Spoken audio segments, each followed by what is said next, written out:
Good day and welcome to our 10-minute video series. My name is Miri Jane Rodriguez and this is for Ultimate Access. Our video today covers the SEMA Management Case Study exam for May 2018. It is on the pre-seen company Menta, and Menta is a multinational public transportation company that is based in Centralia. Today's topic covers an E2 syllabus topic. It is Topic C, Part 2. And in particular, we are going to try and discuss management tools and techniques in managing organizational relationships. And these are covering any kind of effective communication, negotiation, influence, and persuasion within the business. It also talks about approaches to conflict. As we all know, it is very important to know how to manage conflict or how to approach conflict when we are faced with it. Some background E2 knowledge on this topic is that we're covering the types of conflict that we have. There are two basic types. We have the horizontal conflict and we have the vertical conflict. Horizontal conflict is between individuals or groups at the same level in an organization, and they are normally based on competition for resources and for influence. Vertical conflict, on the other hand, also happens in an organization, but this time it is between different levels in the organization hierarchy. We would have management versus staff as an example for this. This is normally based on conflict of interest or any kind of power imbalance that is happening within the company. On the slide as well, on the right-hand side, you will find a diagram. This is a diagram of Thomas's conflict handling strategies. Thomas based his strategy on two dimensions. We have assertiveness and cooperativeness. Assertiveness deals with trying to get what we want. Cooperativeness is how we would go about trying to satisfy the other party's needs. There are 5 strategies that Thomas suggests. We have avoiding, compete, compromise, accommodating, and last of the strategy is collaborating. Some of the pre-seen knowledge that we've gained from the material that we got from SEMA, this industry is prevalent to driver strike. So we could have a situation where the drivers want to undertake strike action or industrial action. This is a big thing in this industry. We have to know how to alleviate this conflict.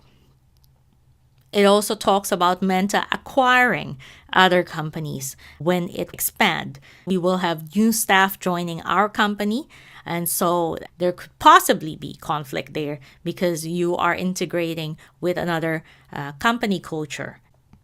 There are also talks of redundancies. In Menta's search for expansion and growth, they buy companies and then later on they actually sell bits and pieces or parts of the companies. And there might be some redundancies happening during those kind of situations. We have a lot of stakeholders in the business. We have our executives, we have our staff, we have the public even, regulatory boards, government, and suppliers, and as well as the public as customers. We need to ensure we know how to manage different stakeholders of the business. And I mentioned their executives. We have quite a few executives. Most prominent are the Whiteford brothers. And in the end, I also talk about management versus staff. So this is a very big company with a lot of employees involved.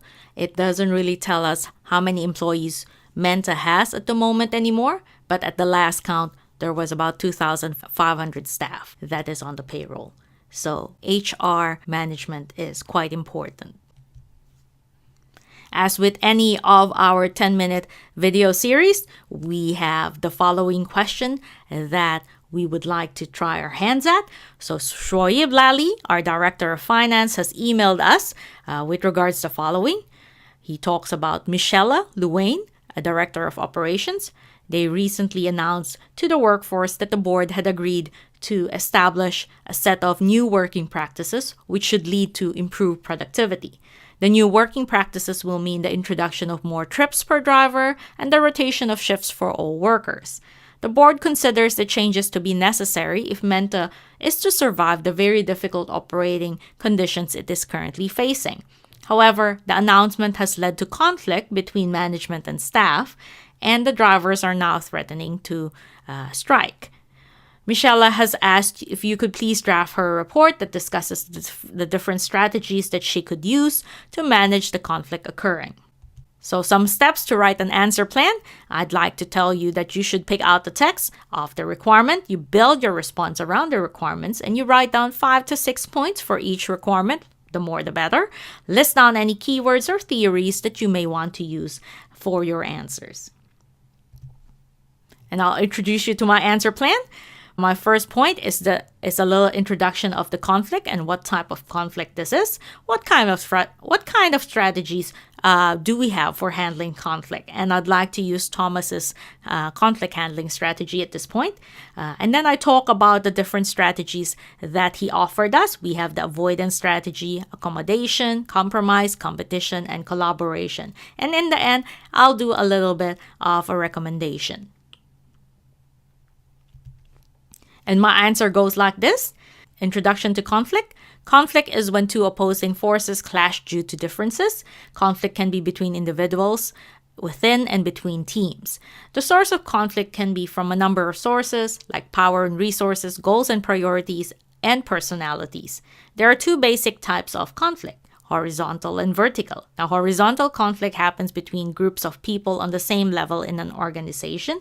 Vertical conflict occurs between management and staff. In this scenario, Menta is showing symptoms of a vertical conflict. There are a number of ways that Menta could handle the vertical conflict, which is occurring as a result of the announcement to introduce new working practices. Michelle could perhaps use the 5 conflict handling strategies that Thomas identified based on 2 dimensions: assertiveness, to get what is wanted, and cooperativeness, to meet the wants of the other side. Menta could use the avoidance strategy, where one or more parties in conflict seek to avoid, suppress, or ignore the conflict. The problem with this is it is not a recommended strategy, as it does not resolve the issue at hand. It could also negatively impact the future survival of Menta if the support for the new working practices are not gained and industrial action remains a possibility. An alternative strategy to use is accommodation, where it involves one party putting the other party's interests first, suppressing their own interests in order to keep the balance or status quo. This is also not a recommended strategy for Menta, as it does not resolve the differences of management and drivers relating to the new working practices to the satisfaction of both parties. Menta could use the compromise strategy. This is viewed as an optimum solution because it involves each party giving up something and meeting somewhere in the middle. An example of this in this scenario would be if management and drivers agree to number of extra hours needed to work for the added trips, ensuring that health and safety of the drivers are topmost priority. A discussion on an enhanced reward for working these extra hours should also be put on the table. Another strategy is something called competition. But this is really a bad strategy in this scenario. Competition strategy involves both parties not giving in to anything. There is no cooperation yielded and each party seeks to win. This strategy will be damaging to Menta, so we should not even pursue it. And the last approach is collaboration, where the differences of management and staff are confronted and jointly resolved, with a win-win outcome achieved. This is the most favorable strategy to pursue, but is not always possible. The new working practices are required to stay competitive, but will need drivers' collaboration to be implemented. This will only be successful if the drivers are even prepared to collaborate on how these practices should be implemented. I recommend that Michelle sit down with employee representatives to avert the strike action as much as possible. The strike action will likely have a domino effect on Menta, as it can disrupt the business operations and can cause brand damage, as well as can make us lose even more revenue. I suggest Michelle try the compromise tactic to see whether we can alleviate the situation this way. And that's it for today. That is our 10-minute video series. And I hope to see you on our next one. Good luck!